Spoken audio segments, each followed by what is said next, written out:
Hello everyone, I'm Michaela Kathleen, and today I thought I would do a video recommending some less popular books.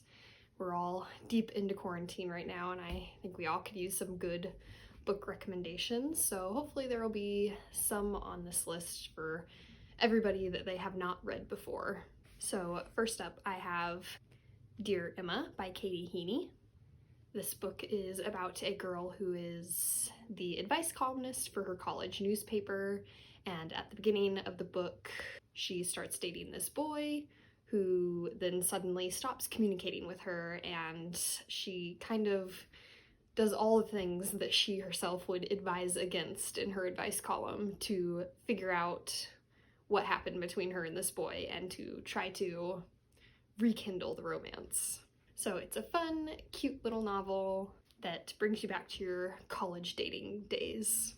Next up, I have Let's Talk About Love by Claire Kahn. This book is about a girl named Alice who is also in college, and she works at her college library, and she meets a boy there who is very cute, but Alice is asexual and kind of in the process of learning about herself and how she would like to navigate relationships. And so it's a cute love story between two characters who are figuring out what they want their relationship to be like. And she's also having sort of troubles with her family. Her parents want her to be a lawyer, and she's not so sure about that, so she's sort of navigating that whole situation as well. So it's a cute read and a lot of fun for readers because a lot of it takes place in a library. Next up, I have The Prophecy of the Stones by Flavia Bourgeois. This one is a childhood favorite of mine. It is a fantasy novel. It was actually written by a 13-year-old, which was always super fun and inspiring for me as a kid that a 13-year-old could write this. And there are places where you can kind of tell it was a younger writer, but overall the story is pretty solid, and it still holds a special place in my heart. But it is about three girls who are, of course, destined to save the magical world, and they have these stones that have magical properties, and it's a really fun fantasy world with a secondary story going on in the real world that is connected. Next on my list is A Fireproof Home for the Bride by Amy Scheib. This is a historical fiction novel that takes place in the 50s in the upper Midwest, and our main character has sort of been set up since childhood with her family and some family friends to eventually marry this boy, and they've been best friends forever, so that's just kind of always been what she's been expecting when she grows up. But as they get older, the boy kind of turns out not to be who she thought he was, and she turns out to not be who she thought she was. She starts working for a newspaper and doesn't really want to be just a housewife, and so the story is sort of her trying to carve her own path, and her family and this boy both trying to hold her back from that. Next, I have Miss You by Kate Eberlin. This is an adult romance with alternating chapters between the male romance and the female lead romance. And the whole story, they sort of get close to meeting each other, but never quite do. Like, they'll be going on vacation to the same place, and, you know, they might be standing in line for ice cream in front of each other, but not interact, or they might get invited to the same wedding, but one is a guest of the bride and one is a guest of the groom, and they don't meet, but they're both there. And so the whole story, you're kind of rooting for them to meet each other and fall in love, as you know they are supposed to. So it's a story where it's fun to see where their paths interconnect and they just miss each other. Next, I have The Last Book in the Universe by Rodman Philbrick. This was another childhood favorite of mine. This one a friend recommended to me as a kid, and I read it, and then like the next year I think we were actually assigned a book by him, Freak the Mighty, for school. So I think Freak the Mighty is a little bit more well-known since schools sometimes assign it, but The Last Book in the Universe is not so well-known. It is a dystopian, in which the world has sort of fallen apart after this giant earthquake that has left much of the world sort of radioactive and things.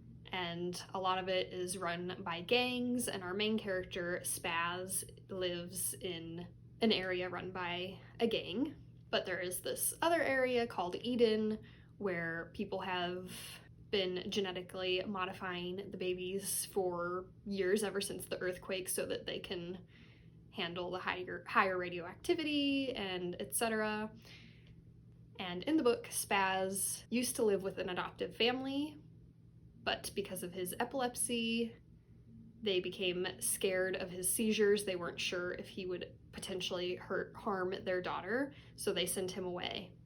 And in the book, at the beginning, Spaz gets news that his adoptive sister is dying, and so the book is kind of his journey to try to go see her one last time before she dies.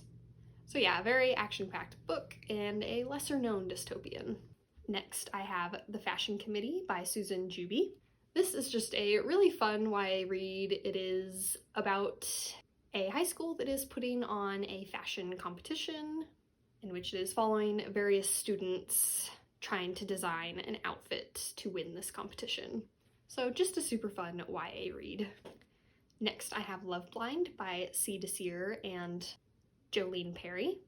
This book is told in alternating chapters between a teenage boy and a teenage girl. The girl, Haley, is going blind, and so she has a list of things she wants to do before that happens. And the boy is living with anxiety, so he has a list of fears that he wants to overcome. And so they meet each other and start helping each other go through their lists. So a super fun romance. Next, I have Downsiders by Neal Shusterman. Of course, Neal Shusterman is quite popular right now with his Scythe trilogy that came out recently. That got a lot of buzz, but this one is a little bit older and I think not as well known. And this is actually another childhood favorite of mine. I have not read any of his other books. I have the Scythe series, but I have not started it yet. But I'm super excited for it because, as I said, this was one of my childhood favorites, and I haven't read anything else by him. It is about a community living under New York, and a girl who lives topside discovers this community, and they sort of start to unravel the secrets and the history of these people who have been living under New York. And lastly, I have Zeros by Scott Westerfeld, Margot Lanigan, and Deborah Biancotti. Again, Scott Westerfeld is quite well known, but I think the Zeros series kind of flies under the radar a little bit, but it's actually a really interesting concept. It is about these teenagers who have superpowers, but they're not the common superpowers like super strength or flight or invisibility or anything like that. And they are powers that sort of come with some not so great side effects. For example, one of the kids who goes by Anonymous, people kind of forget about him, forget that he exists, and like if he's in a room with like more than 6 people, people will just not even notice that he's there. So really convenient if you want to do things without people noticing, but not so convenient if, say, you're injured and you need help and there are a lot of people around, or if you're in a big crowd, you might just get stampeded over because people don't notice you.